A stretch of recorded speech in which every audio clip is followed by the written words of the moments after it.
When it comes to time cards, employees usually make two kinds of mistakes. They forget to clock in and/or they forget to clock out. The first part of fixing these mistakes is to simply find out who, what, and when. That's where ShopClock Status Panel comes in. The Status Panel is open by clicking on either padlock and entering the password. The three buttons on the Status Panel indicate the current number of time off requests, clock out errors, and call lights. To find out the who part, click on one of the buttons. Employees with that kind of issue on their time card will be highlighted in yellow.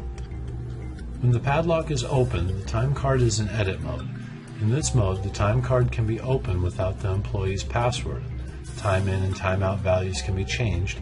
Sessions can be added and deleted. Employees can attach a note to any time card session.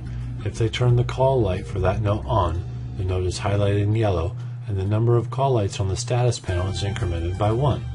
Let's see why Bob Driver turned on his call light. Okay, it looks like Bob turned on the call light because he forgot to clock in when he started work. To fix this mistake, let's turn off the call light and save the note. Notice with the call light turned off, the note is no longer highlighted, and the number of call lights currently on is decreased by 1. To edit Bob's time in, just click anywhere in the cell and then use the left and right arrow keys to move to the value you want to change and make the edit. To save the edit, just click in the uneditable area of the time card. Notice that the cell is now displayed in red to indicate that the time card has been edited. Let's examine another situation. Remember when Betty Worker last clocked out, an auto lunch session was added to her day because she hadn't taken a lunch break? Let's say she really did take about a 20-minute lunch break. She just forgot to clock out for it.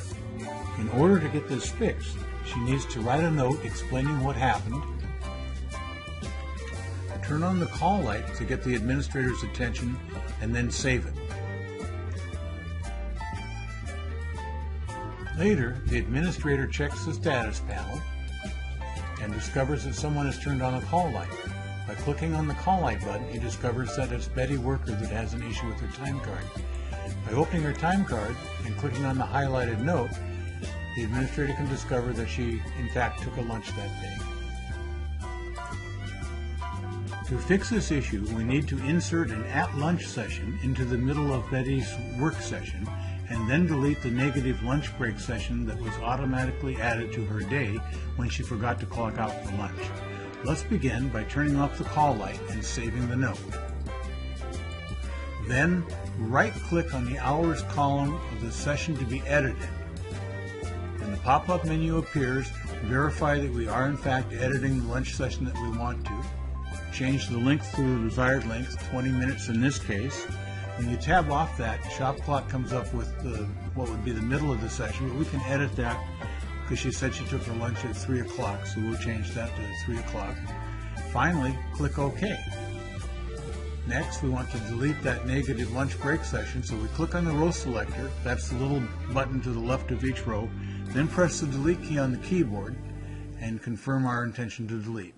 That completes the edit. ShopClock has 3 options for handling missed clockouts when they happen at the end of the day or shift. We'll use Sally's time card to show how these options work. Option 1 is to do nothing. Simply clock her out the next time she punches the clock, no matter how long she's been clocked in. As soon as Sally sees her time card, she realizes that she forgot to clock out on the 13th. So she immediately clocks out, puts her time card away, brings her time card back up again, and then clocks back in. Then she writes a note explaining what happened to the administrator. She forgot to clock out when she left, turns on the call light to get his attention, and saves the note. Then puts her time card away and goes back to work.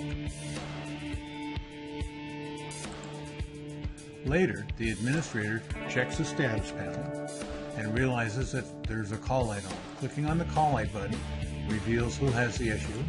Clicking on Sally's name opens up the time card. He looks at the note, realizes that she forgot to clock out on that day, and makes the edit. He's going to turn off the call light, saves the note. She left at 3:45 p.m., so we're going to take and edit this line right here so that on 2/13 at 3:45 p.m. she left.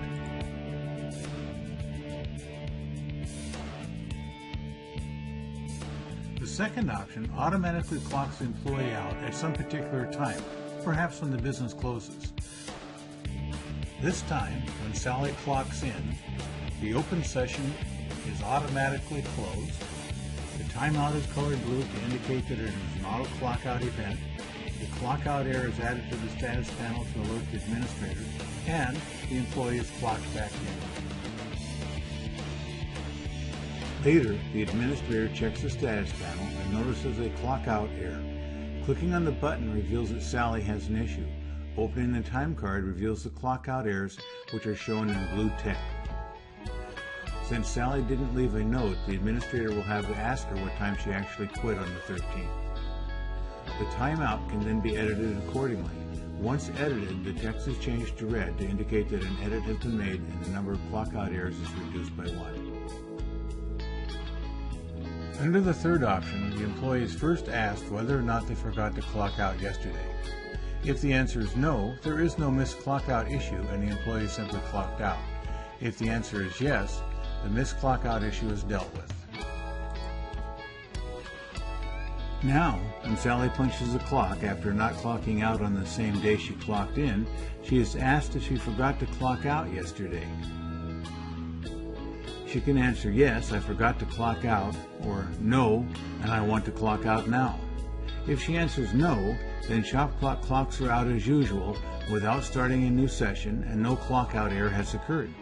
Let's roll this back and try it again, only this time we'll answer the question, yes, I forgot to clock out.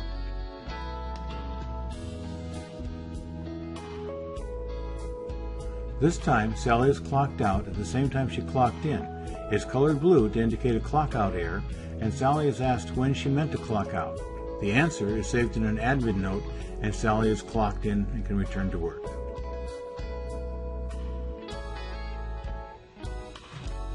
Later, when the administrator checks the status panel, discovers that someone has a clockout error.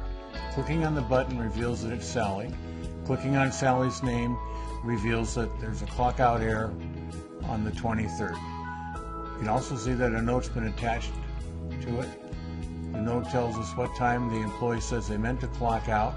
If that's acceptable, all the administrator has to do is click on this button, put it in, and finish editing the note.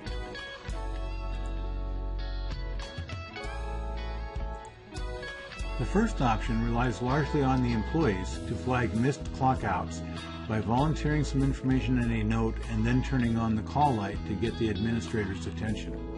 The second option can be very convenient in some circumstances, but doesn't allow for employees that work past midnight, and it leaves it up to the administrator to run down any information needed to actually fix the mistake. The third option is the most comprehensive, and it collects the missing data in a format that's very easy for the administrator to use.